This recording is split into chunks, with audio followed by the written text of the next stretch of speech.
Lò lửa eo biển Đài Loan lại đột ngột nóng lên trong những ngày gần đây khi hàng trăm máy bay chiến đấu của Trung Quốc xâm nhập và uy hiếp hòn đảo. Các đồng minh dân chủ của chính quyền Đài Bắc cũng không ngồi yên khi tiến hành tập trận với sự tham gia của 3 tàu sân bay ngoài khơi Okinawa.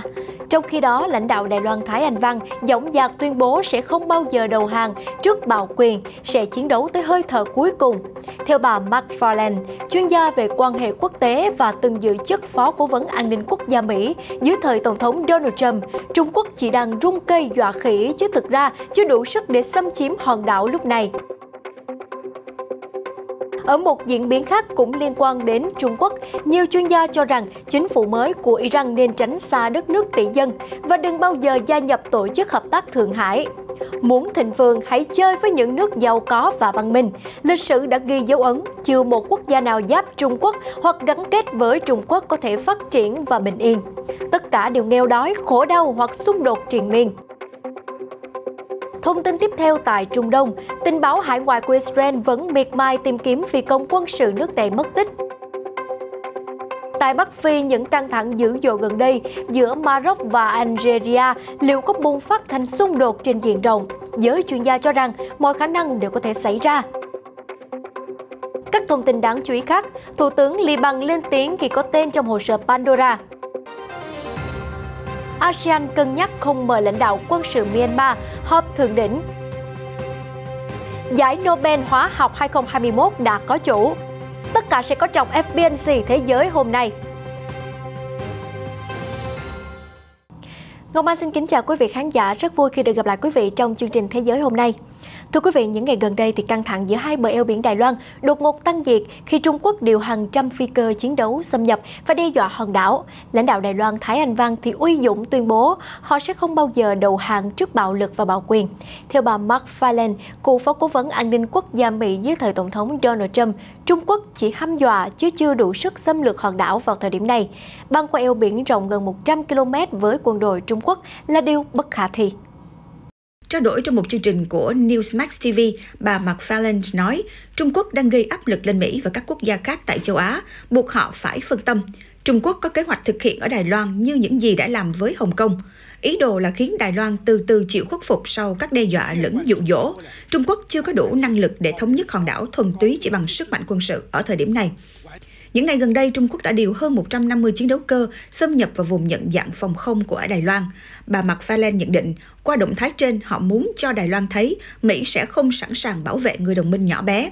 Trung Quốc thời gian qua luôn lấy chuyện Mỹ rút quân khỏi Afghanistan để làm mất uy tín Washington. Bất chấp những đe dọa, lãnh đạo Đài Loan Thái Anh Văn vẫn rất cương quyết. Mới đây, bà khẳng định các lực lượng phòng vệ của hòn đảo sẽ chiến đấu đến hơi thở cuối cùng và không bao giờ đầu hàng. Bà kêu gọi sự giúp đỡ của cộng đồng quốc tế, nhấn mạnh nếu Đài Loan rơi vào tay Trung Quốc sẽ là thảm họa cho cả nhân loại.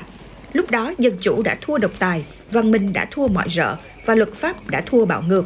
Cả thế giới sẽ không nước nào được yên trước tham vọng quá lớn của Trung Quốc. Iran là quan sát viên của Tổ chức Hợp tác Thượng Hải SCO trong 13 năm và có thể sớm trở thành thành viên chính thức trong thời gian tới. Các chuyên gia chia sẻ trên thời báo Góc nhìn Trung Đông, nước này nên tránh xa Trung Quốc và đừng gia nhập SCO nếu muốn giàu có và thịnh vượng hay hợp tác với phương Tây. Ngày 17 tháng 9 vừa qua tại thủ đô Dushanbe của Tajikistan, Tổ chức Hợp tác Thượng Hải SCO đã kết nạp Iran sau 13 năm chờ đợi, nhưng có thể Tehran phải đợi thêm một thời gian nữa 2 hoặc 3 năm trước khi có đầy đủ tư cách thành viên chính thức. Theo các chuyên gia, quá trình này kéo dài bao lâu phụ thuộc vào thái độ của Nga và Trung Quốc. Nói chung, bất cứ lợi ích nào mà tư cách thành viên SCO có thể mang lại cho Iran còn lâu mới thành hiện thực. Iran coi gia nhập SCO là bằng chứng cho thấy chính sách cô lập của phương Tây đã thất bại. Một số người theo đường lối cứng rắn còn tin rằng để phục hồi kinh tế, Iran không cần nhìn qua phương Tây và không cần phải nhượng bộ để hồi sinh thỏa thuận hạt nhân 2015. Theo các chuyên gia phân tích trên tạp chí Góc nhìn Trung Đông, đây là suy nghĩ rất ngây thơ. Bài báo dẫn chứng các thành viên chủ chốt của SCO là Trung Quốc, Ấn Độ và Pakistan đều là kẻ thù lẫn nhau. Nga và Trung Quốc là đối thủ tiềm tàng. Quan hệ giữa các quốc gia Trung Á cũng thường căng thẳng. Điều này khiến hợp tác an ninh trong SCO chỉ là cam kết suông. Về kinh tế, Nga, Uzbekistan, Kazakhstan xem Iran là đối thủ trong lĩnh vực năng lượng. Iran cũng không có cái họ cần là hàng công nghiệp, công nghệ và vốn. Chất lượng hàng hóa của Iran cũng thấp hơn so với đối thủ. Để cải thiện điều này, Iran cần tiền, công nghệ và nâng tầm quản lý. Làm thành viên SCO không giúp Iran có những thứ trên. Ngoài ra còn có rào cản chính trị. Trung Á cùng với Azerbaijan không có cảm tình với Iran. Họ không tin tưởng ý thức hệ cách mạng Hồi giáo. Họ nhạy cảm với hai chữ cách mạng. Sau nhiều bất ổn, họ không muốn có thêm bất kỳ cuộc cách mạng nào nữa. Việc gia nhập SCO của Iran không giúp thay đổi định kiến này. Sau khi Taliban nắm quyền ở Kabul, Afghanistan có thể sẽ từ bỏ cảng Chabahar để chuyển sang dùng cảng Gwadar của Pakistan. Đến giờ, Iran vẫn thiếu mạng lưới đường bộ, đường sắt và cảng biển hiện đại. Điều này làm giảm sự hấp dẫn của một nơi trung chuyển. Để nâng cấp cơ sở hạ tầng, Iran cần tiền, thứ mà các thành viên SCO sẽ không cung cấp. Điều này chỉ xảy ra nếu Mỹ dỡ bỏ trừng phạt kinh tế. Các chuyên gia kết luận, tư cách thành viên SCO không giúp Iran giải quyết những vấn đề kinh tế và chính trị tồn đọng. Chưa kể là không có quốc gia láng giềng nào của Trung Quốc hoặc hợp tác sâu rộng với Trung Quốc có thể phát triển giàu có và thịnh vượng. Quá trình đi lên của những nước này sẽ bị lực cản từ Trung Quốc kéo lại. Myanmar là ví dụ điển hình. Vừa tiến tới dân chủ được vài năm, đang mở cửa và hội nhập, tưởng chừng sắp có tương lai tươi sáng, bất ngờ bị các thế lực mang tư tưởng từ Trung Quốc kéo ngược về thời kỳ độc tài, dẫn đến hiện nay bạo lực tràn lan đúng như dự tính của Trung Quốc.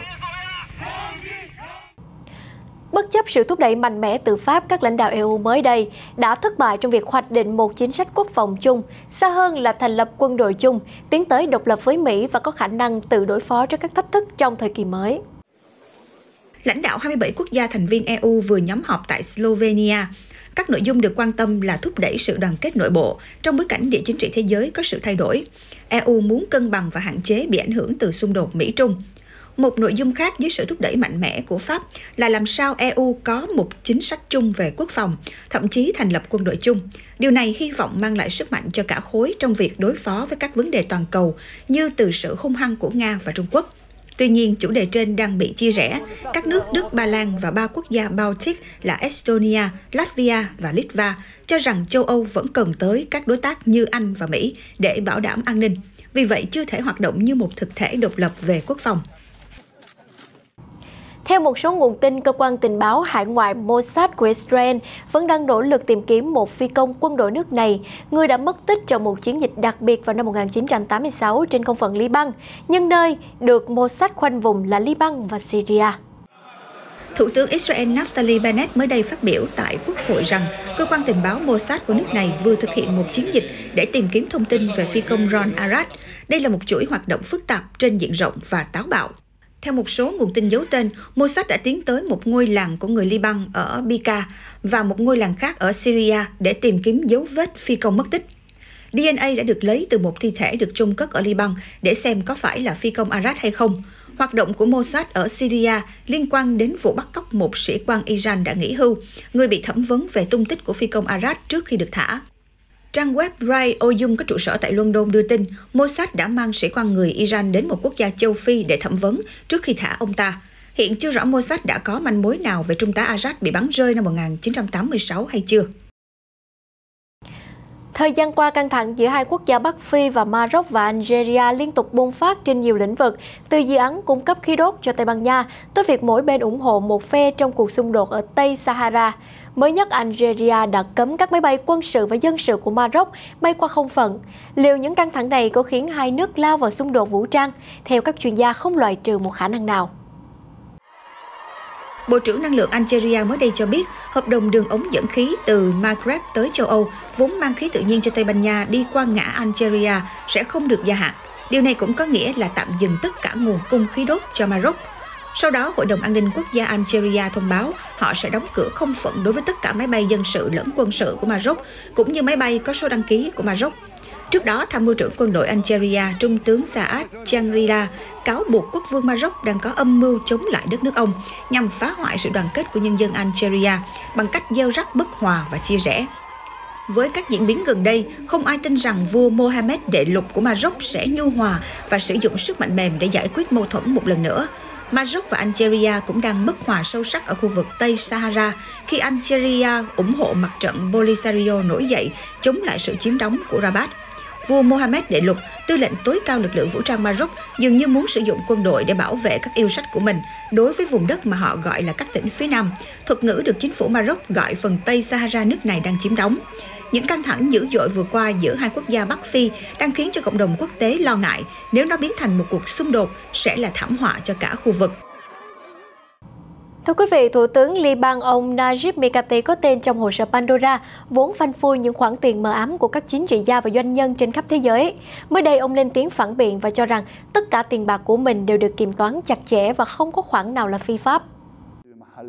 Thủ tướng Mikati của Liban có tên trong hồ sơ Pandora, một tập tài liệu bị rò rỉ nêu chi tiết các giao dịch nước ngoài của nhiều nhân vật chính trị và giới kinh doanh toàn cầu. Hồ sơ này cho biết Thủ tướng Mikati sở hữu một công ty ở Panama có tên là Hashville Investment.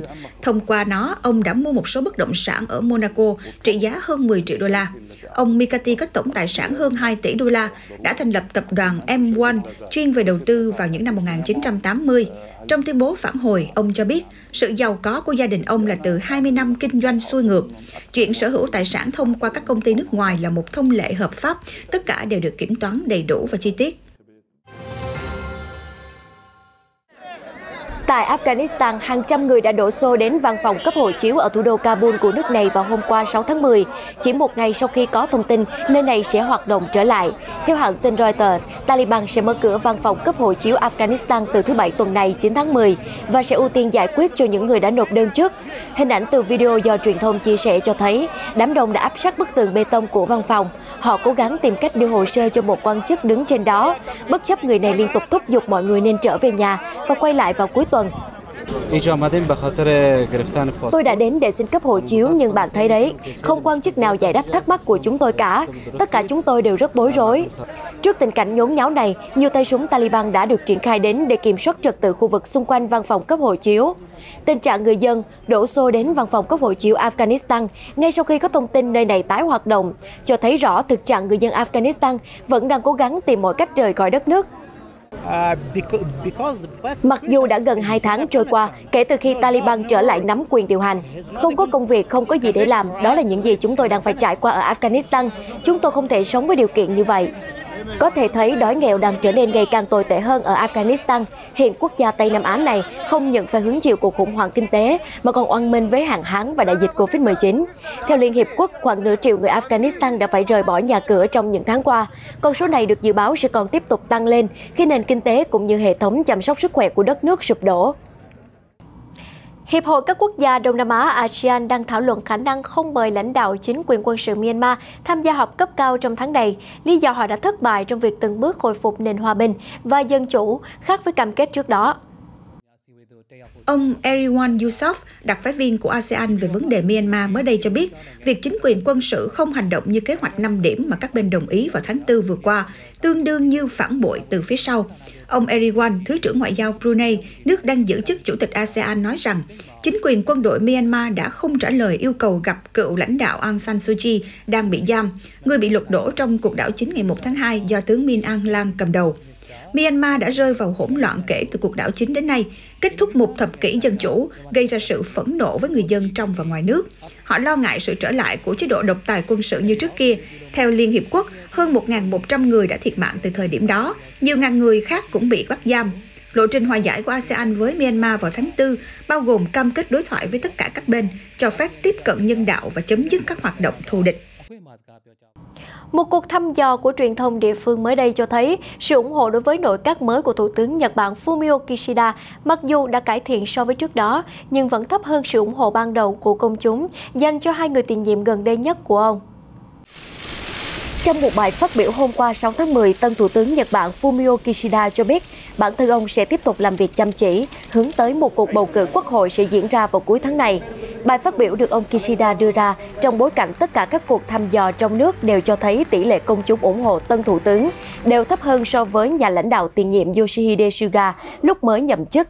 Kết quả lạc quan nhất là đến từ cuộc thăm dò của tờ Nikkei với tỷ lệ tán thành 59%, nhưng vẫn thấp hơn nhiều so với mức 74% mà ông Suga nhận được khi nội các của ông ra mắt vào tháng 9 năm ngoái.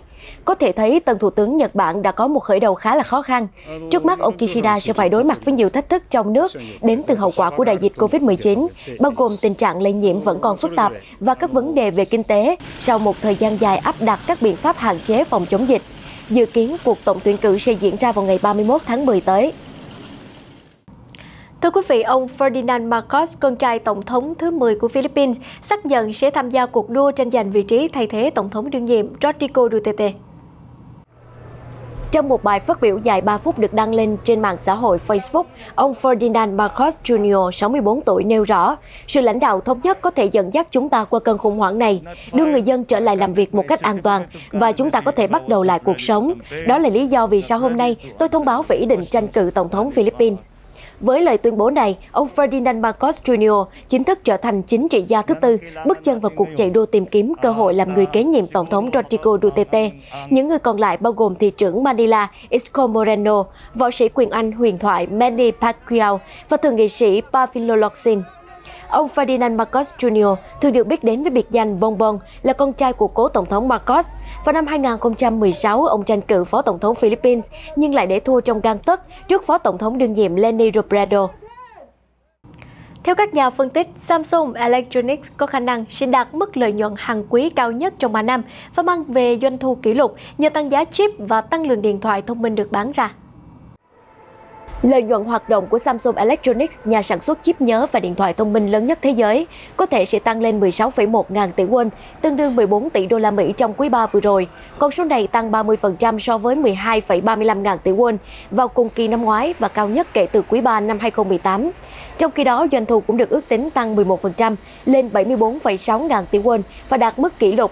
Theo hãng tin Reuters, tình trạng thiếu hụt chip bán dẫn chưa từng có trên toàn cầu do ảnh hưởng của đại dịch Covid-19 đã giúp kết quả hoạt động và cổ phiếu của Samsung được củng cố.